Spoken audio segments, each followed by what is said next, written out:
Right now Paramjit గారు కావచ్చు, మారి సెల్వరాజ్ గారు కావచ్చు, అంతో ఇంతో బాలా గారు కావచ్చు, ఇంకా కొంతమంది డైరెక్టర్లు.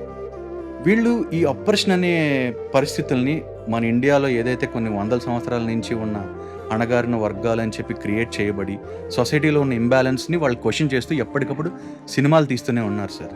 Why we are lacking these kind of films in Telugu especially? అరే ల్యాకింగ్ అనేం కాదు, మనకి పూర్వకాలం సినిమాలు ఉండే, రైతు బిడ్డ, ఆ రోజుల్లో ఉండి.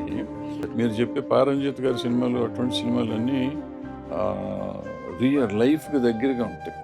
అంటే మరీ సజ్జిత్ రే గారి సినిమాల్లాగా ఉండవు, కానీ ఈ కమర్షియలైజ్డ్ కొంచెం సినిమా ఆడియన్ని rooted to the cause and నా హృదయానికి హత్తుకునేటట్టు ఉంటాయి సినిమాలు. సో అందుకని వాళ్ళు సక్సెస్ఫుల్ సినిమాలు తీయటం మొదలెట్టారు. అండ్ అక్కడ ఆ టైప్ ఆఫ్ జనం సినిమాలు చూడటం మొదలెట్టారు. మన దగ్గరకు వచ్చేటప్పుడు ఈ cinema Telugu audience total different kind of nature. వీళ్ళకి మనం ఈ డౌన్ ట్రాడన్ కోసం సినిమా చేశారు అనుకుంటే ఆడియన్స్ సినిమా చాలా తక్కువ తీశారు, చాలామంది తీశారు, కానీ బట్ అవి పెద్దగా నడవలేదు. వెట్రిమారన్ సార్, ఆయన పేరు మర్చిపోయాను.